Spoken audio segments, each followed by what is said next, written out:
Hey, you got time for a beer? I know I do. Welcome to my show. It's Thursday, which means I've got a new beer for you. Don't forget you can find me at tubajake_69 on tubajake, on tubajake_69 on Untapped, YouTube, Twitter, not Instagram though. That one I'm at tubajake_. We're gonna see if we can fix that sometime soon. If we can get it all that to tubajake_, or if we can add the 69 back, that would be the best, I think, personally. Don't forget to tell me your stories. I like to hear them. Hopefully you do too. I'm going to tell them. If you don't like to hear your stories, don't worry about it. I will probably tell them. If you don't like to hear my stories, you probably shouldn't be listening to this, because I'm going to tell them again and again and again, because I do that. The beer that I've got for you today, after you like, comment, and subscribe, is First Curve by Ludington Bay Brewing Company, I think. Yep, Brewing Company out of Ludington. 6.8% ABV, if I remember correctly. Yep. I think that's what they've got for me. Pale copper-colored, hop-forward India Pale Ale with a malty backbone. Should be pretty good. That's what I'm hoping for. Anyway, let's get this thing started. Hoo-wee, look at that. Loads of head on that one. That's good. I like head. Feels real good. Let's get this guy up here though, because I got a mess on my tabletop. That died down a little bit because it looks like I got a little bit more head than I wanted right now. That died down some. I'll bet that the lacing on this is going to be amazing.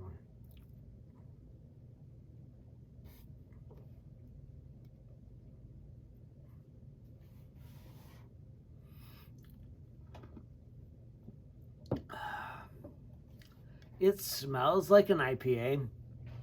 It tastes like an IPA.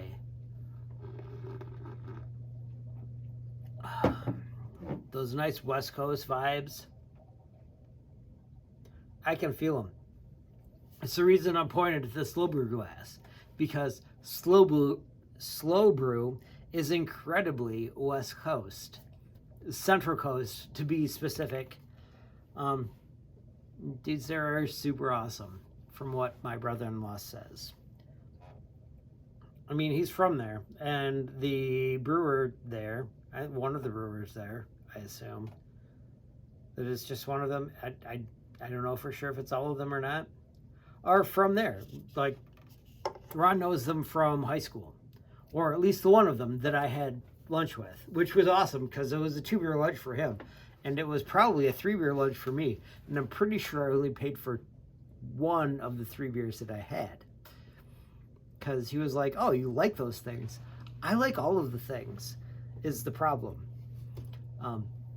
He wants to give me stuff, I will drink it. He was super proud of brewing the stuff that they were distilling into the spirits there at Slow Brew. I mean, I would be way more proud of the Tio Rodrigo, which you have to be very specific in how you brew your light lagers, because if you don't do them right, they're not good. And Tio Rodrigo is very good. I just wish that other people would find light, dark, fruity beers as fascinating as I find them. I've only found one so far, but it's really good. I like the one from Austin Brothers, the vanilla, the raspberry vanilla porter. It's super good if you haven't tried it.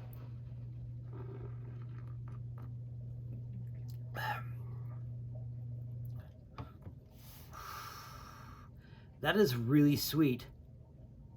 Like a honey sweet, but not like it was brewed with honey, just that it tastes like honey.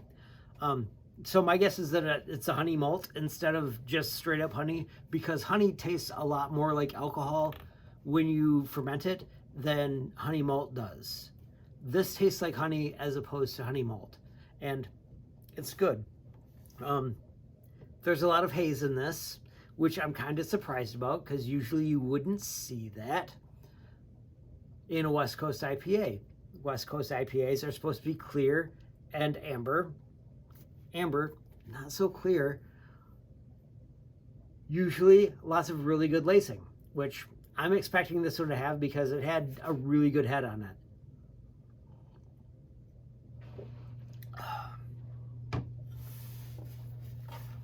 What beer does this remind me of?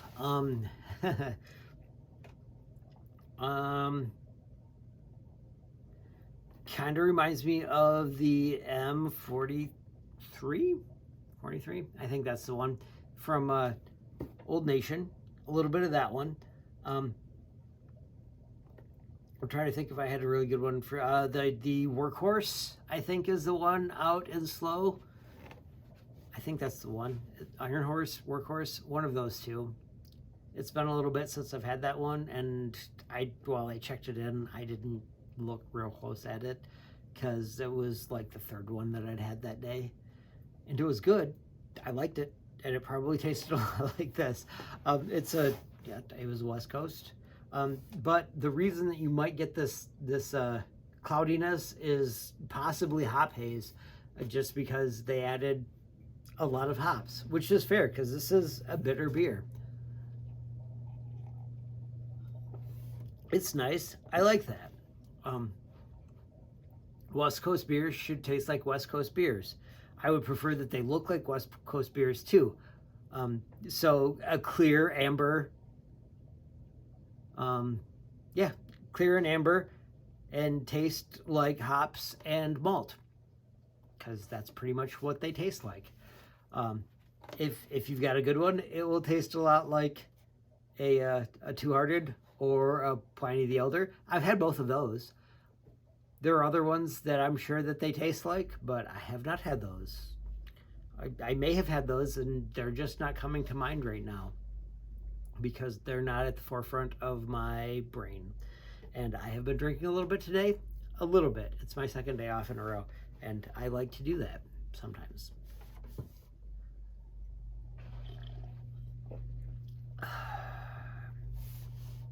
Does this remind me of a story? Okay, so that first curve reminds me of going old man surfing is what my brother-in-law calls it. It's bodyboarding with, you've got the boogie board, so you're boogie boarding essentially, I guess. I don't know. He says it's old man surfing. Have you ever caught a wave? Because it's amazing. That first curl, there is nothing like catching that first wave where you're riding it all the way in, and you can feel that you're going to be able to ride it all the way into shore if you really want to. I've tried it on big lakes in Michigan, not on the Great Lakes in Michigan. In the Great Lakes in Michigan, I've only been in a canoe trying to ride that in, and that is way different than that too, because first you've got to get into the canoe and then you've got to get it going. Getting in the canoe, not super fun when there are 6 foot waves.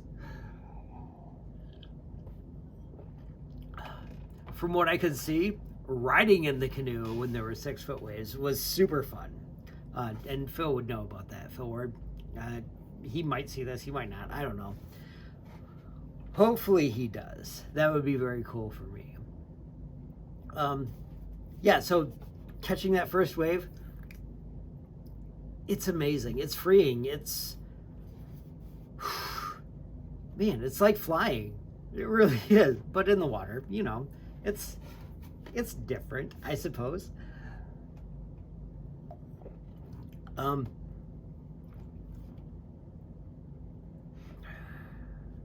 It also reminds me a little bit of going up to San Simeon. That's where Hearst Castle is.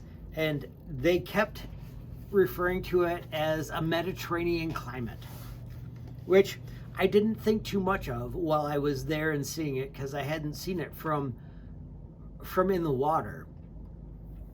So when you're in the water at Pismo Beach, because that's where we went to go surfing,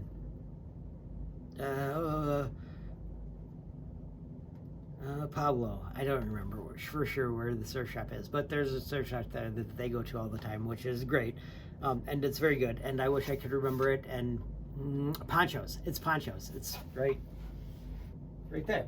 Yeah, Ponchos surf shop. So you go to Ponchos. It's right there on Pismo Beach, and you can go there. They do goat surfing, right? Goat surfing, and they seem to like that there, which is cool. But it's weird to see goats on the beach because you don't think about them there.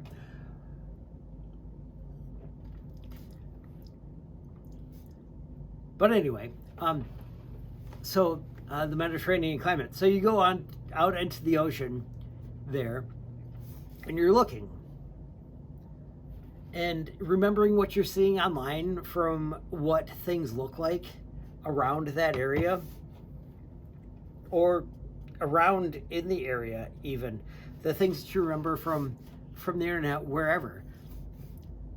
It looks like on the Central Coast, Pismo Beach, all that area up to the mountains, looks like you're in Italy, in the Mediterranean,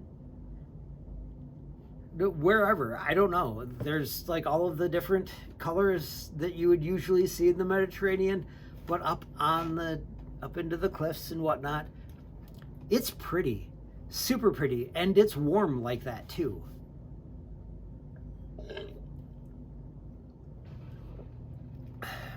If you've never been to the Central Coast of California, please go. It's amazing there.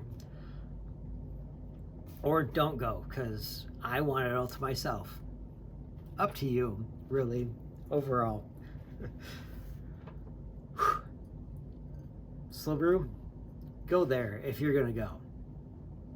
Because Slow Brew Rock, it's a really cool place.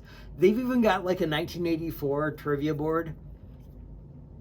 I don't know about the board, playing that trivia, but playing it is super fun and nostalgic for me and my siblings, I think. My dad used to do that all the time with us. Like, read through the questions and be like, what's this, what's this, what's this? And it's super fun now to go back through those old questions because they're not all right, but you've got to remember, it was 1985. So anyway, I've got a quote for you. This one is from Doris Day, famous actress, almost Mrs. Robinson, not quite though. She said, "The really frightening thing about middle age is the knowledge that you'll grow out of it." People keep getting older. It just happens that way. If you don't, I mean, I'm alive. Great. How do you deal with that? Anyway, you can find me at TubaJake_69 on Untapped YouTube and Twitter. Don't forget, you can find me at TubaJake_ at Instagram. Tell me your stories. I like to hear them. Hopefully you do too, because you'll probably hear them over and over again. Don't forget to like, comment, and subscribe so that more people can hear me tell my stories over and over again. Hopefully you like to hear them, because I like to tell them, and I'm going to keep doing it until more people see it. So anyway, I'll see you next time when you got time for a beer.